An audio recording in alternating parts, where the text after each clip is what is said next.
Hello everybody, welcome to Truth Me Free. My name is Nathan Wheeler, and this is video 4 of the series titled My Testimonial. I hope you guys have watched the other videos of this series, because otherwise what you're about to hear is not going to make any sense, and I'm going to appear a lot more crazy than I would if you had already watched the 3 videos. So I hope you'll push pause right now if you haven't watched the first 3 videos. Go back and go ahead and give them a view before you watch this any further. Thank you very much. Now, where we left off on number 3 was that you were going to learn in this video, number 4, that I began to keep my promise to God that I made when I was 4 years old, that I will study as many religions as I can possibly find, and that I will learn what experiences are true, what things ring true with me, and what things do not. And this was the beginning of that. Again, I just want you to understand that what you hear and how it sounds, I'm completely aware of it. I just feel like me and you need to be, vibing on that and be like, you're nuts. And I'm going to be like, I know. So there we go. Let's jump in. At 8 years old, we moved again into a new house, into a new community. It was my grandparents' house that we moved into on my dad's side. At this house, we lived in University City, and the 2 boys that lived next door, Johnny and David, were in a Mormon family. This was my first experience with Mormonism. No, I did not become a Mormon. However, I did go to Mormon church and temple with Johnny and David and Bible studies because I wanted to keep my oath to God, and I thought that that would be a good thing for me to do, is actually go to the church rather than just read about it. Now, at this same age was the age that my mother became very concerned about my learning disability. And I told you guys you would learn and hear about that as well. I couldn't read and I couldn't do simple math. And when I say I couldn't read, I mean like I literally struggled to say a single word, and my comprehension was like 0. Like I couldn't, even if once I got through the words, I couldn't tell you at all what even the topic was that I just read. That's how bad my reading was. In 4th grade, while I was 8, I had a teacher named Miss Hafter. And during the school year, Miss Hafter said, you know what? On this report, I'm not going to tell you guys what to do it on. I want to see what you guys would do a report on if I say you can do it on anything. So that's what we're going to do. And everybody in the class basically chose their favorite animal, planets and galaxy stuff, what they want to be when they grow up. This was the normal thing that everybody did their reports on. What did I do my report on? Religions. I chose 3 religions that I compared their likenesses and differences. The 3 religions I chose were Judaism, Christianity, and Catholicism. I lumped them together as one.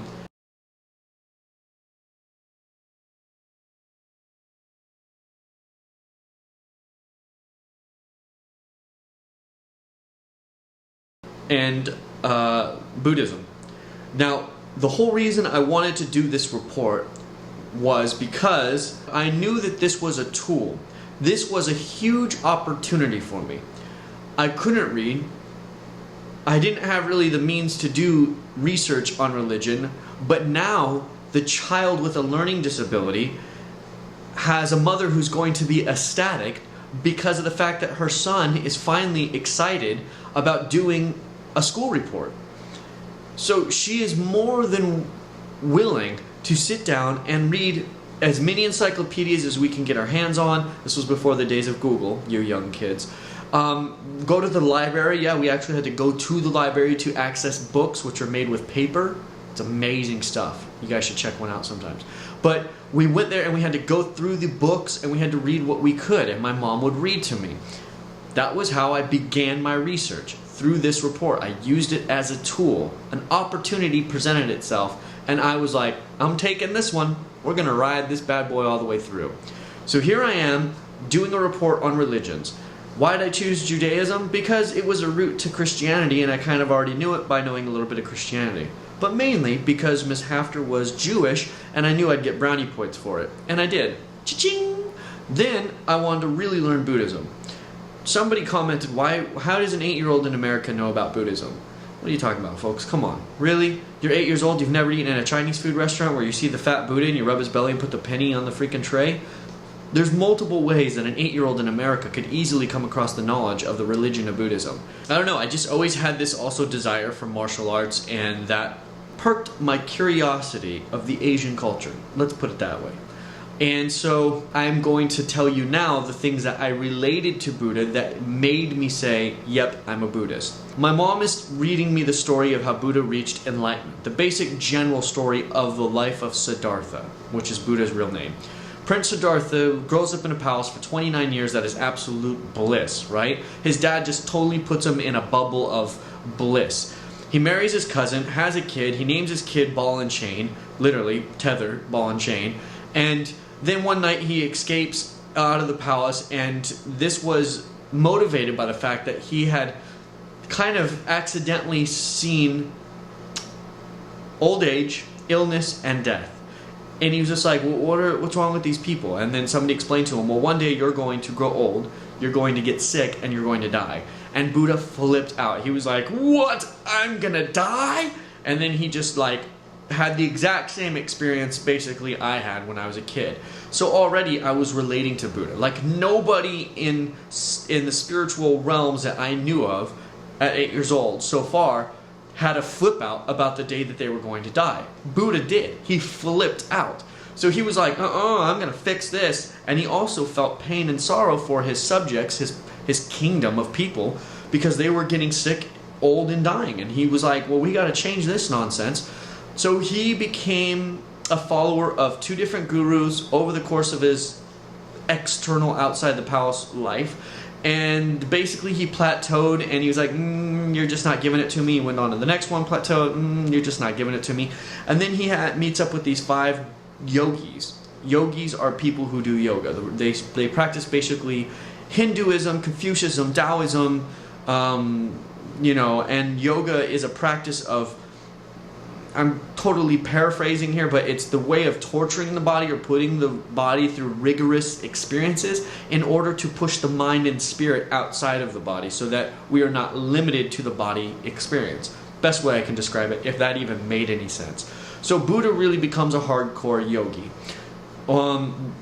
At this point, he's sitting under the tree, totally starving himself, eating 1 grain of rice a day, laying on a bed of nails at night, literally.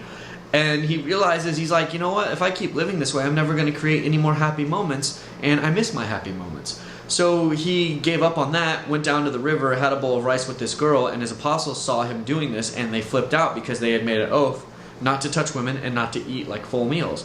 And they're like, Lord, you must be hallucinating or something, because something's wrong with you in the sense that you're eating food and you're talking to a woman and touching a woman, what we said we would never do. And Buddha's like, you guys got it all wrong. You're unbalanced. You can't have it too good like my dad gave me the first 29 years of my life, and you can't have it so bad where you're torturing yourself and killing your body. There's got to be a place of balance here, guys. And he's like, you got it all wrong. And they were like, whatever. And then he was just like, and by the way, why do you call me Lord? Don't call me Lord. I'm just a man. Anything that I can do, you can do.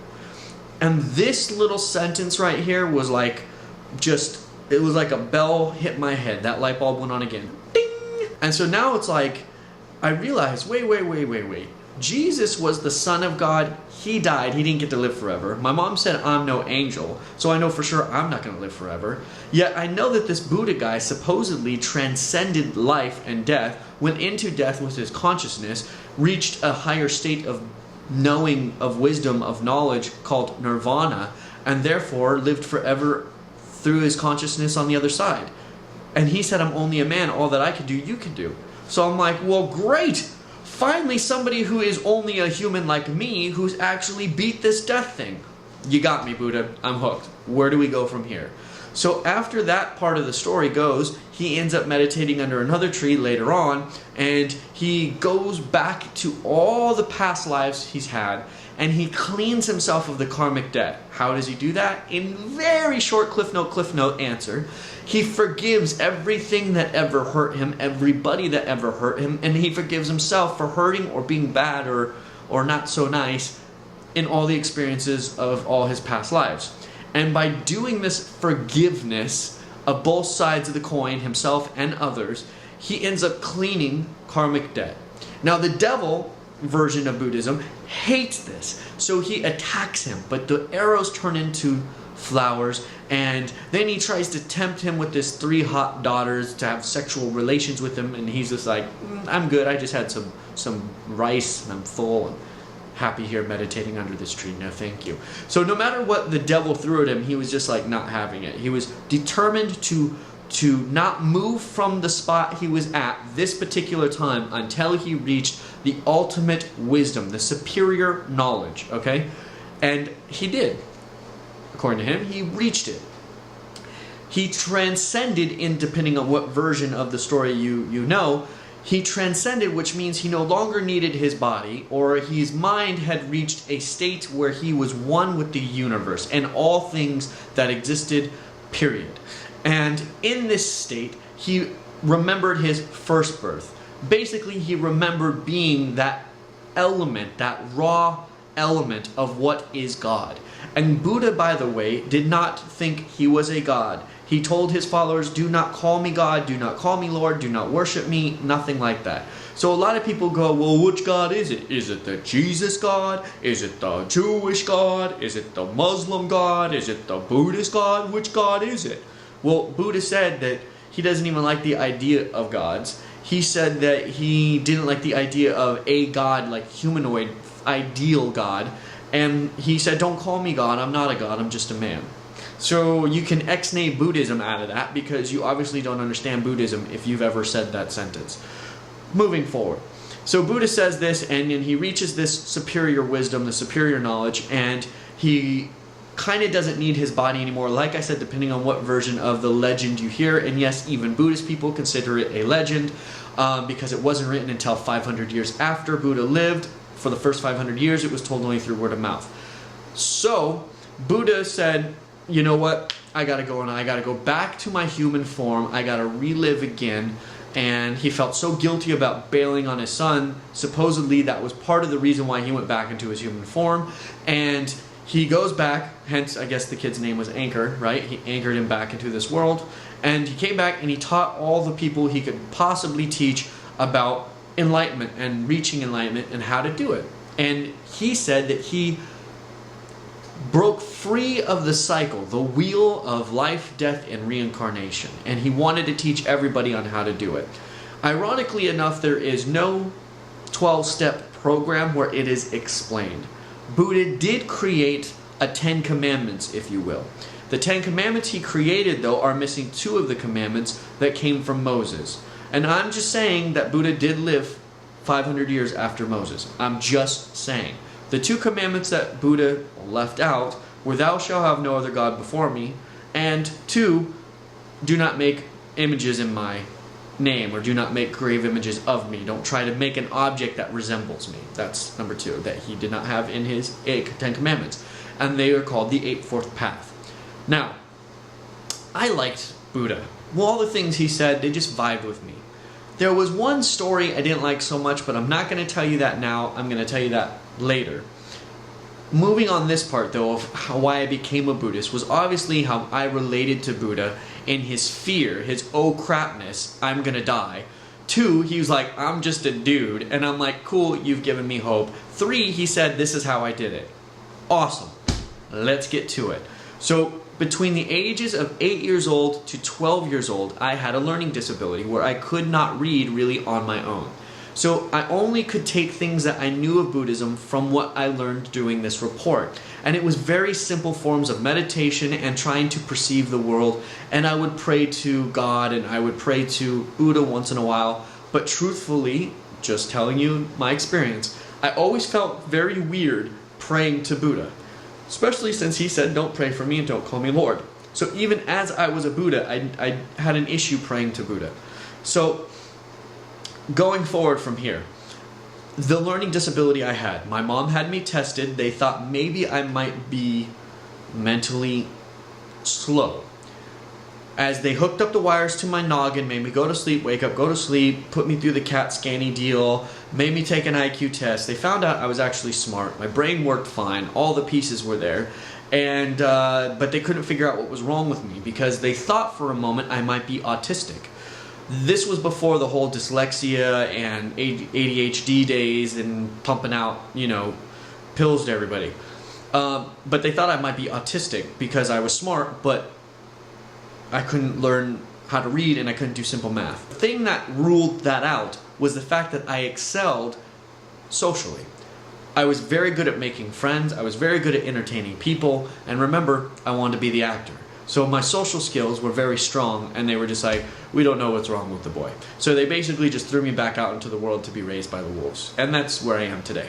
After that 8-year-old period where I claimed myself to be a Buddhist based upon what I learned doing this report for Miss Hafter that my mom read and wrote for me, at 9 years old, I had a foreign exchange teacher named Mr. Mooney. My favorite teacher in the whole world, and every kid that was in that class will tell you he was their favorite teacher. He was amazing. He didn't agree with the American education system, though it kind of rubbed him the wrong way. So he went out and he bought, with his own money, a copy of Macbeth for all of us. One day he puts Macbeth down and he says, okay everybody, we're going to read Macbeth instead of your normal American English stuff. I opened it up and started reading it, and guess what? I could read it with ease. I was like, I understand what I'm reading, this is awesome, I remember what I'm reading, beautiful, let's do this. So he says, who wants to read first? My hand goes up. Rest of the class moans, are you kidding me? Please don't pick on this guy, right? Because they knew it would be an hour for me to get through the first freaking paragraph. But nobody else raised their hand, so he picked on me, and I'm just like going through it. I'm just like, what are these so withered and wild in their attire that look not the inhabitants of the earth and yet are on it? Live you or are you out, that man may question. You seem to understand me, you get my point, right? So I look up and I look at the teacher, I'm like, how'd I do? And he's just looking at me like, okay, wait, you can't read normal English, Nathan, but you just read that like no problem. Can you tell me what you read? And I'm like, oh yeah, he's talking to the witches, you know, he's vibing with them, da-da-da-da-da, whatever. And it just made sense to me. And he was just like, do your parents read you Shakespeare at night? And I'm like, what, read to me? No. No. This just makes sense to me. Like, this is what literature is supposed to sound like. This is what we're supposed to do with words. This just, it vibes with my soul. I get Shakespeare. He's speaking my language. And teacher's like, wow, okay, whatever.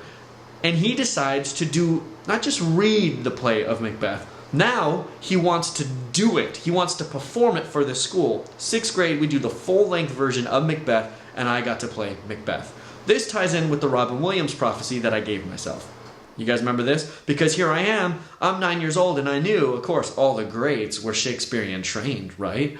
So here I'm like, yeah, I'm going to be a great. I'm 9 years old already doing Macbeth. What? So that happens. We do Macbeth, and it wasn't a very good play. I was horrible, and I hope to God nobody has footage of that because it was bad. I mean, I broke character, did one of these moves right in the middle of it. It was bad. That was that though. But I did fall in love with Shakespeare, and I carried a book of Shakespeare with me every day in school, all the way through the rest of my education, even like up to the age of like 21 years old. Through reading Shakespeare so much between the age of 9 and 12, my reading muscle grew, and I began to read modern English. This allowed me to study religion on my own, read all the religions or spiritual paths that I wanted to.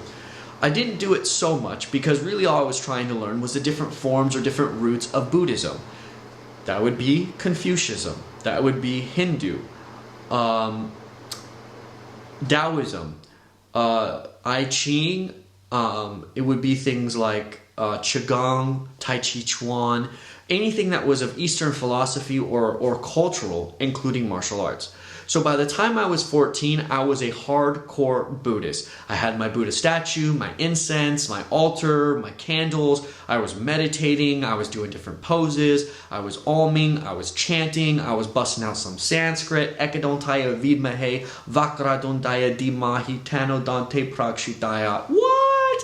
Yeah, dead languages. Not bad for a kid who couldn't read, right? So, can't believe I still remember that. Wow. So, this is my point. I'm just totally immersed into the culture of Buddhism and Eastern philosophy. Basically, I wanted to be Asian, and I just felt cursed that I was paisley white. But I dealt with it, and we moved on. So at 14 years old, another event happens. My buddy Dan comes over to my house, and he sees my Buddha statue in my room and my whole altar bit. And he's like, what's this, man? And I'm like, oh, you know, I'm Buddhist. He's like, what do you mean you're Buddhist? Like, what? Nobody's just Buddhist. He's like, your parents aren't Buddhist. And I'm like, well, yeah, I know. he's like, so when did you become Buddhist? And I'm like, when I was 8. And he's like, what do you mean you became Buddhist when you were 8? Like, what are you talking about? And I'm like, yeah, man, I had Miss Hafter, we did the report, and da-da-da-da. And he's just like, whatever. He's like, this is crazy, man. He's just like, my mom does yoga, and she's kind of a Buddhist, and she's been trying to get me to meditate and do yoga with her. I was like, well, you should do it. It's freaking amazing.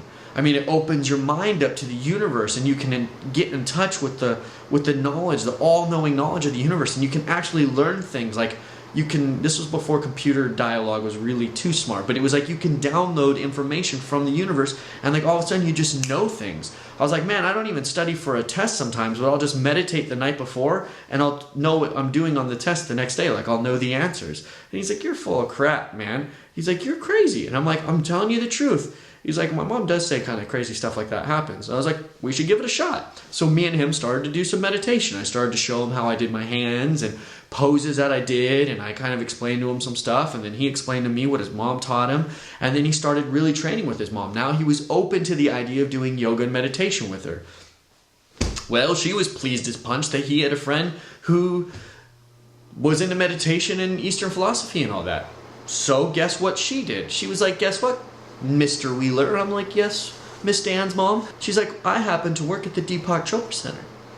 And I'm like, that is awesome. And if you guys don't know, in La Jolla, San Diego, was a center where Deepak Chopra created this place where like all these guru people, all the people who end up writing bestsellers that now fits like in the New Ageism or the Universalism kind of world, that ended up going on Oprah Winfrey and they were like bestsellers, like all those people started selling their books and doing their seminars at the Deepak Chopra Center in La Jolla. So I got to go there with Dan's mom who taught yoga, and I got to like go to some seminars and learn from these gurus directly. I mean, I got to learn the stuff that happens behind the curtain, not just the stuff they put in the books to try to sell you. And the experiences were out of this world, but we're not going to get into that until the 5th video. Right now I'm just staying on course with how I would keep my promise to God that I would study all the religions of the world. I was getting expert yoga classes, I was getting expert meditation classes, and then as me and Dan began to experiment with spiritual practices, let's just say, for instance, I'll give you an example. Let's just say that at night when I went to go to sleep to dream, I would focus all my thoughts on this little chip.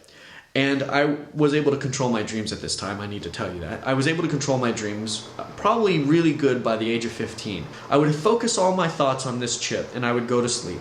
Then what I would do is I would meet my friend Dan, the one I've been telling you about, in his dream. And I would show him this object in his dream. Now the next day when we went to school, I would write down the object in my hand that I had, what I was wearing in the dream, and then I would fold it up, and he would do the exact same thing. So we would switch letters, and we would prove to all the people that were kind of doing this with us that we were able to authentically take the object into the other person's dream. This was our scientific proof that what we were experiencing was real. And it worked. So that we called dreaming, or the art of dreaming.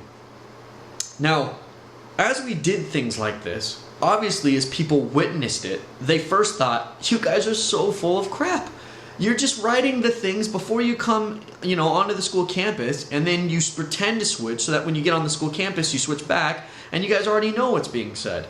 And we're like, no, man, look, if you don't believe us, try it. And some of them did. And when they did, they experienced it. And when they experienced it, they told the others, and they're like, no, you need to try it. It's crazy.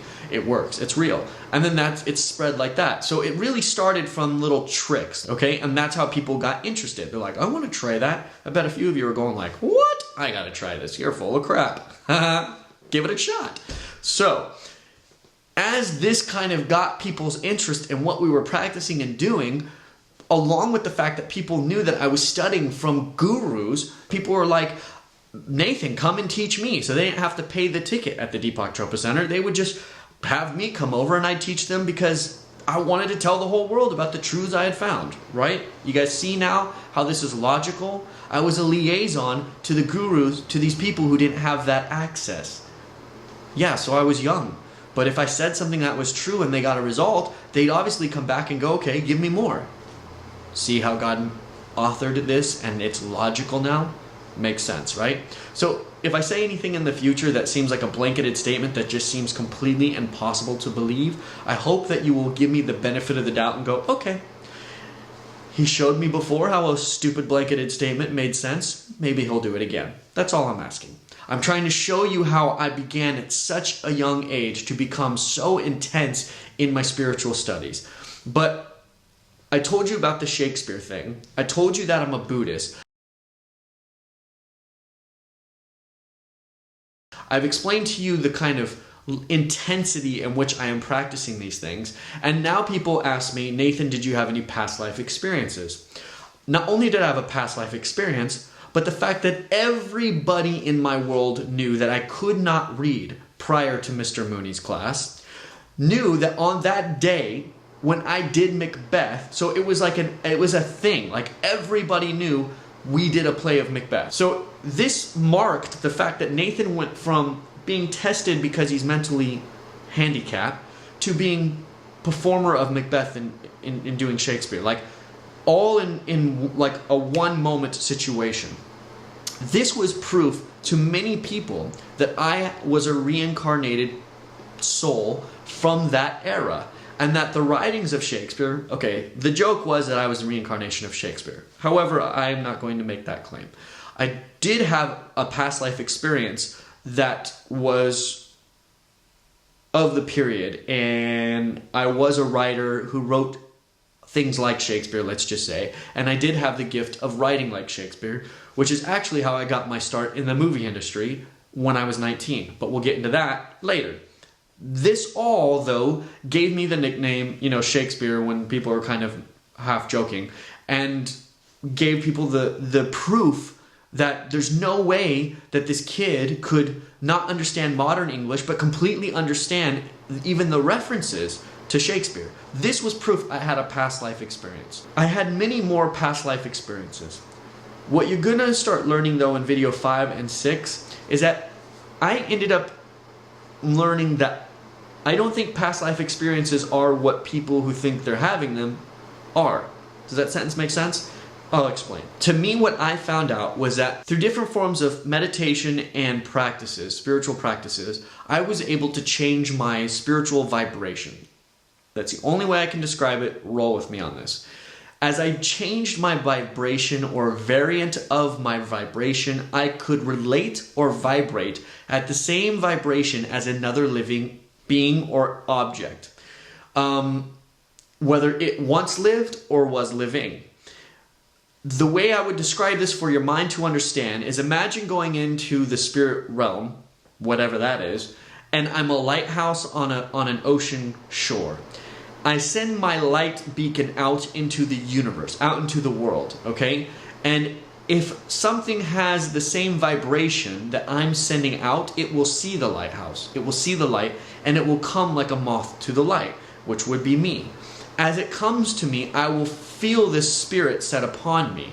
And as I feel this spirit set upon me, I will feel the things it went through. I will know the things it knows.